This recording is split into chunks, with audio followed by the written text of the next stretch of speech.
Hi, folks. I'm Scott Wikle. You're listening to My Cat of Country here on Fish Creek Radio. Our guest tonight has had over 75 charted hits, 23 top tens, and several number ones.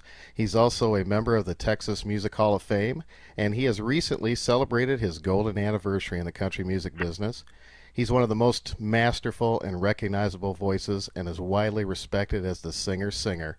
It's my great honor to welcome Gene Watson to My Cat of Country. Gene, how are you today? I'm great, and what an introduction, Scott. I really appreciate that. Well, I appreciate you taking the time to be on the show. You are, without a doubt, one of my favorites of all time, and I know so many of our listeners will say the same thing, and we get so many requests for your songs, and it's an honor to have you here today. Well, that's great. I appreciate it. Well, Gene, as a singer myself, I've always admired your voice, and I believe you are singing even better these days. And I also believe that you're still singing all of your hits in the original key in your concerts. Is that right? Yeah, that's true. It's I never thought too much about it until I got to talking to some other, people in the business, and then as they've grown older, they've kind of dropped the key, dropped the key, dropped the key. But I guess my old throat's just used to singing them in that key, and I just keep on keeping on. Seems like that's where they're, feel the best. So it's just one of those things. Well, I think that's amazing. Your first charted song was called "If It Was That Easy." That was back in 1962. Tell me about that. Well, it was called "If It's That Easy." That was way, way, way, way back there on the independent label, and man, it's I don't know. It seems like I was recording back then because it was easy to do down here. All that was recorded down here in Texas, and I was more or less recording to get dates to play, because I still had a day job and working daytime in paint and body shop and working on weekends, sometimes at night in the local clubs. And so some of those songs that I recorded back then was basically just to get dates, But yeah, even at that time, I never had strong ideas of becoming an artist or per se getting paid for singing, because that was something that my family had always done anyway. I mean, that wasn't out of the ordinary for the Watson family, and so it was just something that I wanted to do because I loved it. I was going to have a good time and make a few dollars on the weekend and all that. So it really wasn't anything that I was looking forward to, far out. Well, that's interesting. So, how did it come about that you ended up in the music business as a professional? Well, actually, I'll tell everybody it was by accident, because I was, I had a good band, a good local band, and we were playing the nightclubs around the Houston, Texas area, and there was a couple of guys in the music business. One of them owned a chain of record stores, and the other one was a record distributor. And they got together and approached me one night and asked me how I'd like to do some recording, and I wouldn't have ever dreamed of that, but they offered to take me to Nashville. And so I said, well, what have I got to lose? And so I jumped on board, and we went to Nashville and recorded some songs, and they seemed to go pretty good locally on an independent label. And we kept recording. We recorded probably 3-4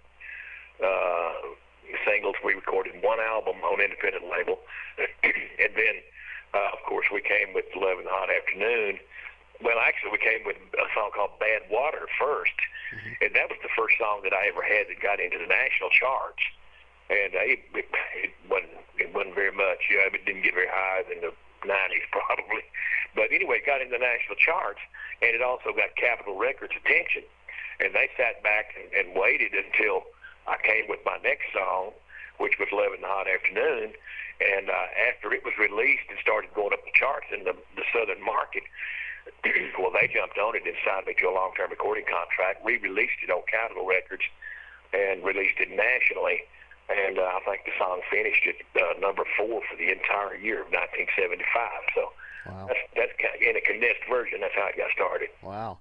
One of my favorites of yours is, of course, the Dallas Frazier song that he wrote called 14 Karat Mine. That was number 1 for you in '82. How did you come to record that song?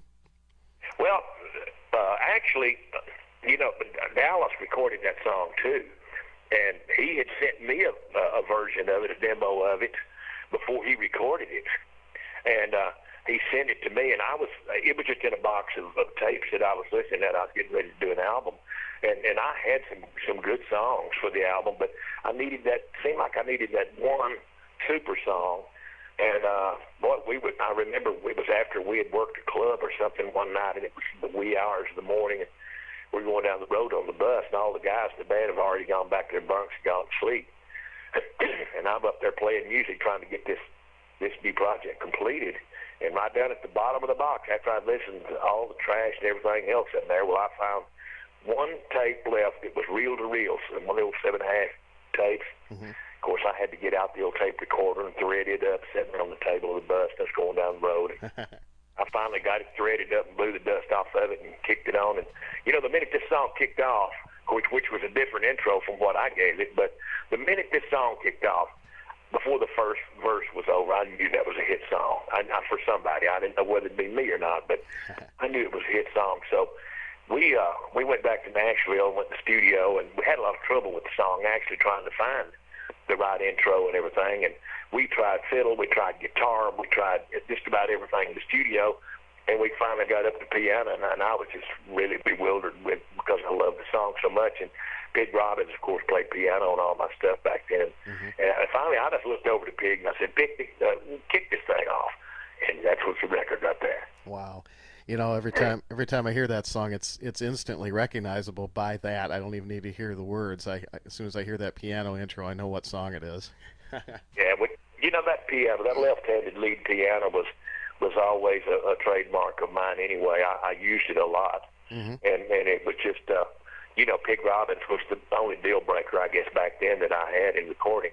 The rest of the musicians, I could pretty much, substitute, but there was no substitute for Pig. I wouldn't record without Pig Robbins on the session, and he just a phenomenal player, and actually they just inducted Pig into the Country Music Hall of Fame in Nashville, and he asked would they bring me in to sing 14 Karat Mine and have Dirk Johnson, who is now my producer, play the piano on it for him at his induction. So that was a real compliment too. Oh, that's great. That's great. Yeah, Pig's been on so many great hit records over the years, and he definitely has that style that you just you're drawn to it. Oh yeah. I guess he's one of the most required musicians, or has been in the country music business. He probably played on more single recordings than any other musician in Nashville. Oh, I think you're right, yeah. Gene, I've got another favorite that I play quite often on the show, and I don't think it was a chart hit for you, but it was on your album Because You Believed in Me, and it's called Bitter They Are, Harder They Fall. Can you tell me about that song? I remember it vividly. I was getting ready to do the album, and Ed Keeley, who was responsible for getting me signed to Capitol Records, came to me, and he said, Gene, he said, the people at Capitol are just knocked out with what you're doing. And he said, they would like for you to pick out a song that you like as much or more than any other song, and do it your way, and give us your interpretation of one of your all-time favorite songs. And I just jumped on the Larry Gatlin hit, Bitter They Are, Harder They Fall. And I thought we got a good cut on it. I didn't think it was, I know Larry loves it. Larry Gatlin just loves our version of it. But I always thought that was a fantastic song, and that's how that came to be. Boy, me too. That's one of my favorites. And I saw you and Larry perform that together on the Country's Family Reunion show, too. Yeah. Oh, Larry's done me that. We've been at the Opry many times, and he's been on the show and called me out to do that with him, and it's almost became a trademark with us, and I really appreciate it. Larry's a good friend of mine, and we have a lot of fun together. Oh, yeah, and you sing well together, too. Well, of course, your signature song is Farewell Party from the album Reflections, and I didn't know until recently that Billy Walker and Little Jimmy Dickens had both recorded it back in the 60s. Did you know that when you recorded the song? I didn't know that when I recorded it, but the first time I ever heard the song was by Waylon Jennings. Oh, really? I didn't know that either. Yeah. He had it on the RCA Camden album, and it was really, really different because he'd sing the verses on the choruses. It switched to a march time, and I really didn't like that, but I loved the song, and that was actually the first time I heard the song, and I was singing the song probably for several years before I ever recorded it. I'll be darned. Well, yours is Yeah, certainly the definitive version. And how many takes did it take to get that before you had it just right? I know you got that high note at the end there. one take. Is that right? Wow. I'm really Yeah, impressed. we cut that song in 15 minutes. You know, it's one of those things that happened. In fact, we were at the end of the session. We had a 4-hour session booked, and we had already got down a couple songs, something like that, and we had about 15 minutes left on the clock. And I said, hey, and they didn't nobody want me to record that song. I mean, the engineer and they didn't nobody want me to record it, but of course I picked my own material back then, so I said, hey, we got 15 minutes to lose, and I want to go for it. So I got a guitar and got down in the sat down on one knee in the studio and went through the chord progression on it for all the players, and we all got on the mic to make sure everything was hot, and then we rolled it. And what you hear on that record is what we got the first take. Wow, that's amazing. Who played the steel guitar on that? Lloyd Green. Oh yeah, man, that's another instantly recognizable song when you hear it. I some years ago, it was back in I think I want to say around 1986, 87. I saw you with Randy Travis in a concert, and it was an outdoor venue, and it was just pouring down rain, and you came right out there and did your show, and I went to see you. At that time I really didn't even know who Randy Travis was. I went to see you, but I can remember just as plain as day you standing out there in the pouring rain singing "Farewell Party," man. That's one of my best memories. Blood and rain, it may come, but we got to play anyway. That's right. Well, Gene, I appreciate it. I appreciate you being a fan, Scott. Oh man, I will never forget that day. I still have my concert ticket somewhere, but I can remember that, and I thought, man, this is a professional. He doesn't care that it's raining out there. He's giving his fans 100%, and you certainly did. Well, they've been good to me. You know, the fans don't get enough appreciation for how valuable they are, and that's one thing that I always try to show is my appreciation. After every show, we always sign autographs and shake hands, take pictures, and all that, because that's a little thing to do for all the fans that have made you what you are and kept you, out there. And so I'll tell you, my hat's off. Gene Watson's got the greatest country fans in the business. You certainly do, and I get a lot of requests for your songs from European countries too, and you have a tremendous fan base all over the world. Do you do much touring overseas at all? I have been up until last year. I didn't go over last year, and I'm not going this year.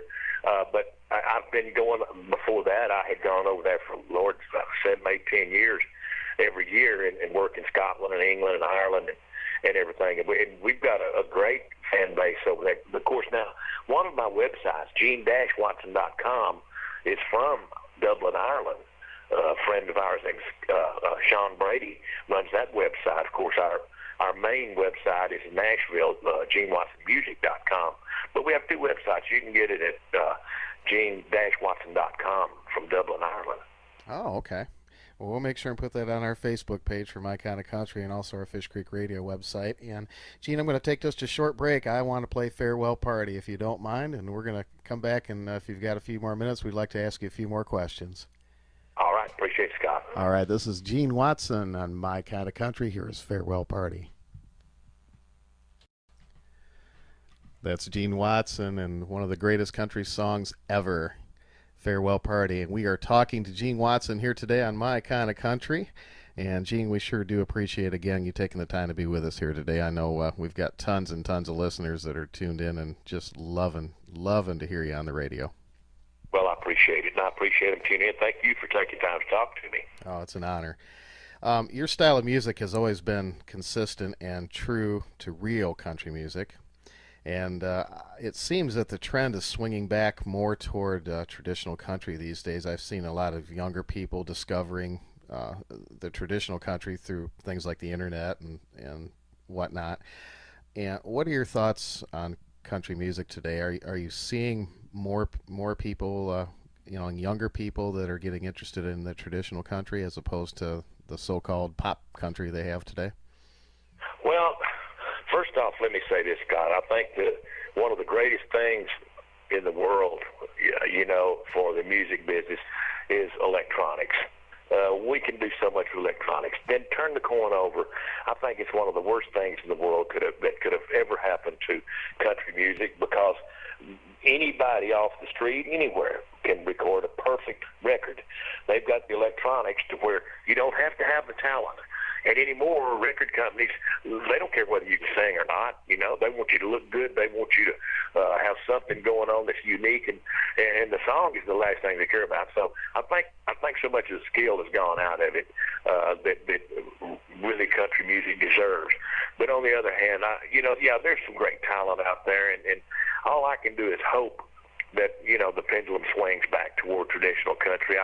I'm not sure it'll ever make it because there's too much, too much bubblegum stuff going on out there. But I would certainly like to see it come back around to the great stuff, Absolutely. Well, I've been doing this show since last July, and our listenership has just grown by leaps and bounds every week, and we broadcast worldwide. We're an internet station, and it really seems that people are hungry for this kind of music, and you don't hear it on the mainstream radio anymore. And one of the nice things is that I'm able to, have artists like yourself on the show and promote the fact that all of you guys are putting out new music and great music. And radio, mainstream. I'll tell you, there's so many, and I'm not saying any certain area or anything like that, but our fans have been so loyal, and they're getting up, in years, but they still drive hundreds of miles to our show, and we're getting more and more of the younger people coming out and discovering something that's been right before their eyes all along. Of course, our traditional artists are going away. I mean, they're dying, every day, and it's a sad thing. Like George said, who's going to fill them shoes, Yeah. But I think we are broadening our listing and audiences to a younger audience, and I'm thankful for that. I hope it just keeps on getting better. Oh yeah, and vinyl's making a big comeback too. You're seeing companies making vinyl records again, and there's a big collector's market out there. And I know that people are out there looking for the old stuff, and they've got the fancy turntables now where they can put them on the computer, and so that's a good way to get to get that music back out there again too. Well, the album that Rhonda Vincent and myself recorded together, we released it on vinyl, and it sold quite a bit of vinyl. Of course, that's sort of a cult thing. I mean, people are just there's some of these younger people just now finding out about vinyl and how warm and good it sounded, and they're really going all out for it. So, and my hat's off to them too. I love the old vinyl, the old analog stuff. I thought it sounded great. The stereo, but before all of the high-tech stuff came in, I think to really get the warm sound, vinyl was just so great. Absolutely, I agree with that. And a great portion of the music I play on my show comes right off of vinyl. I love it. It's you're right. It has a great sound. Yeah. That's great. And you touched on it a little bit, but you're talking about the technology and the pros and cons of that. But I think a measure of an artist is when you go see them in a concert and they are really singing, and it's not pre-programmed or anything, and that's one of the things that's to me is outstanding when people see you in concert, is that you sound like you do on the records. Well, that's a compliment, Scott. We appreciate it. That's what we strive to do.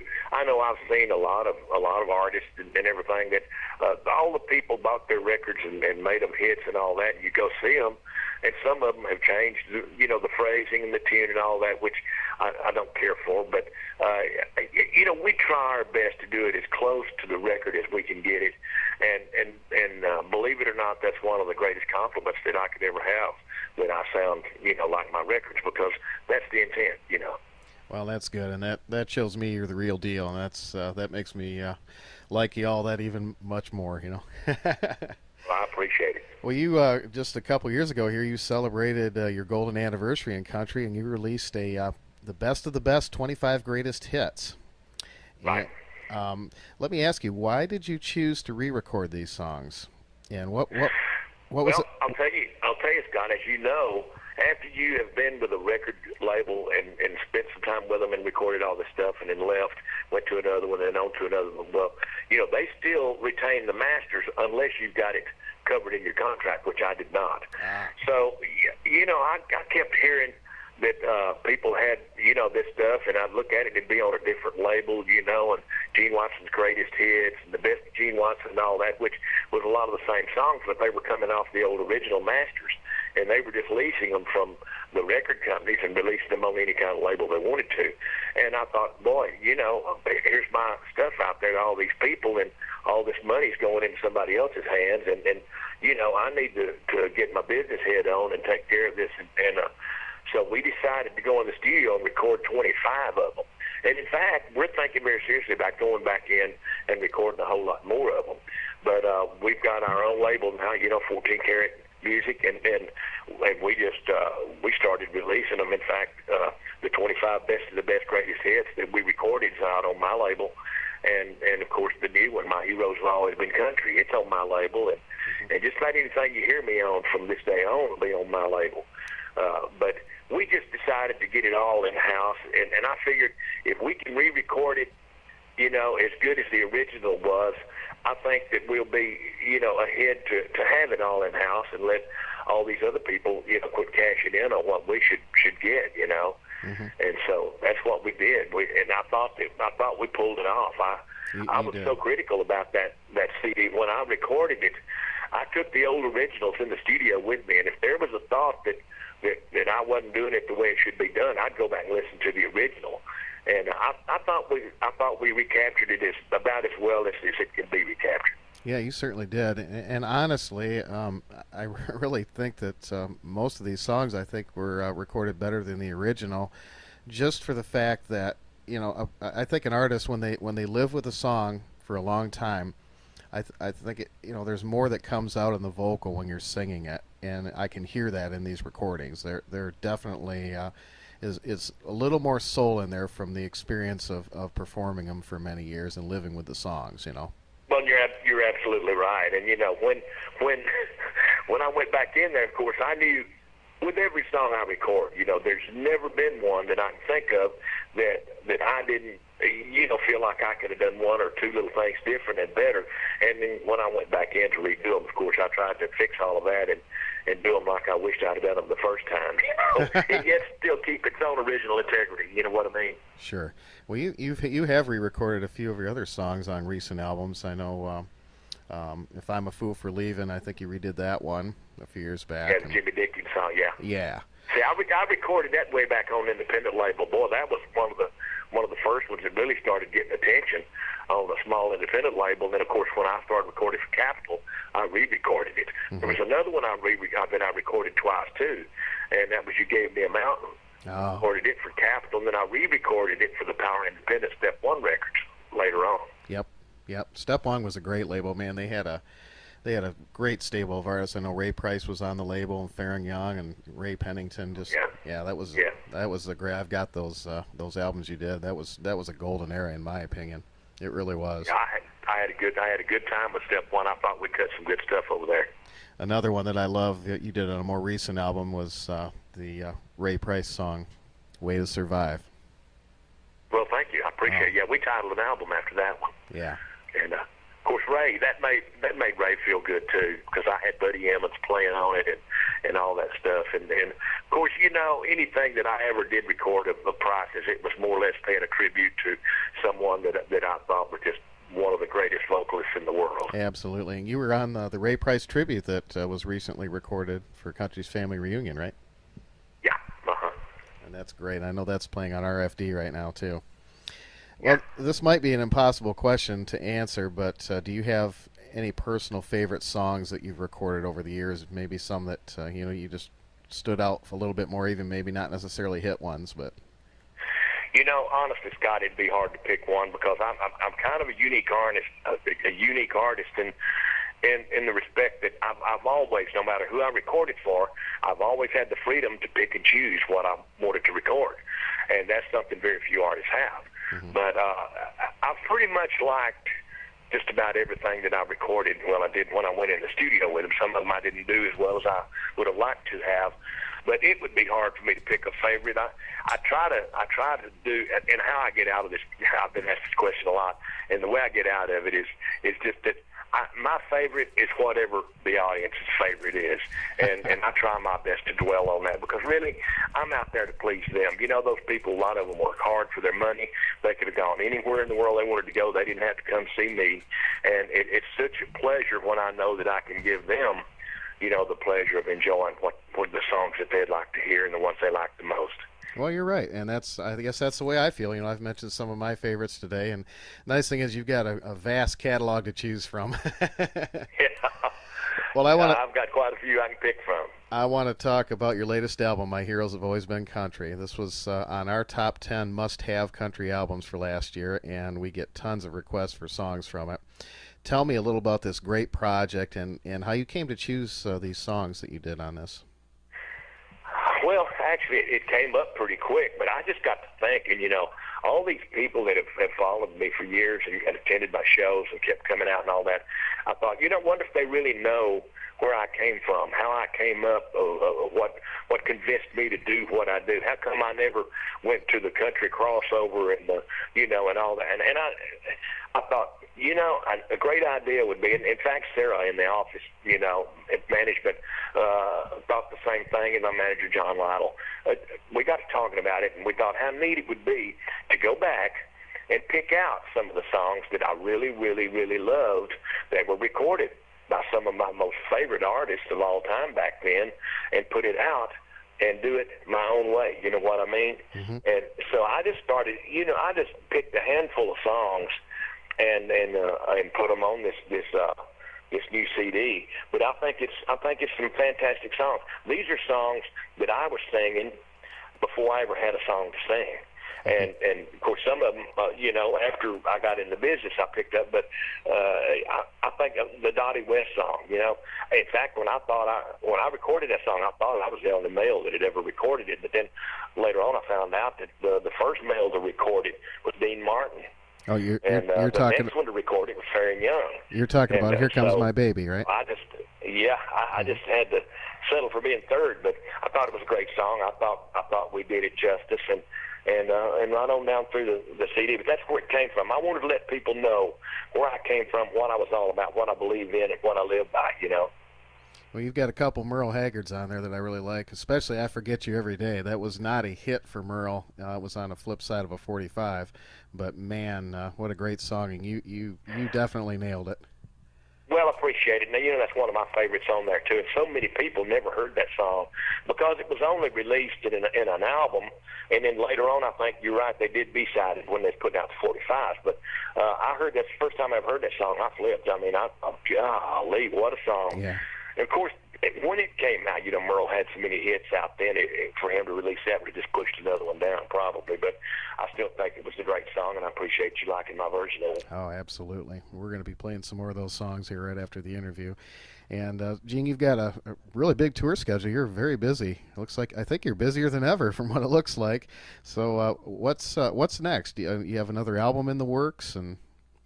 Well, I'm the off season, we finished up in Las Vegas and Yuma, Arizona, and our last job, we were coming in for the holidays, and Lord, I was looking forward to about 3 weeks off, and lo and behold, I got sick on the way back home, and I was sick all through the holidays, and I'm still struggling, trying to get over all the crud, but we've got a good year lined up. Last year was good for us. It looks like this year is going to be even better, and we're working more now, Scott, than I was 20 years ago. And I think that's such a great tribute to the people that love traditional country music.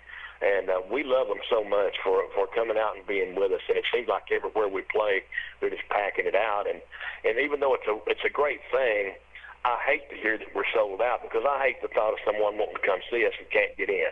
And it's just, but it's a great problem to have.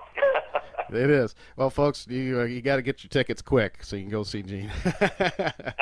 That's the key. Well, I hope you get some Michigan shows. You haven't been up here for a while. I'd love to go see you again. Well, and we'd love to have you out.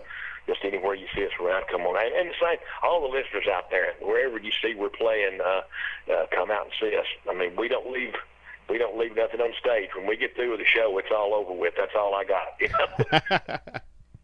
Well, Gene, I want to tell you just how much respect I have for you and your music, and it's an honor for me to have you take the time to be on the show, and thank you so much for being on My Kind of Country today. Well, I thank you so much, Scott, for having me, and hopefully we'll meet up out there somewhere and shake hands and visit a little bit. All you fans out there, I love you. Keep on listening true country music. All right, that is Gene Watson. And visit GeneWatsonMusic.com, and you can pick up his latest album, My Heroes Have Always Been Country, as well as many of his other great releases on there. And also visit him on Facebook. I know all the fans out there. You got tons of fans on Facebook, but Gene Watson Music on Facebook. Check that out, too. Gene Watson on My Kind of Country. Here's one from Gene's latest album, My Heroes Have Always Been Country. This is It's Not Love, but It's Not Bad.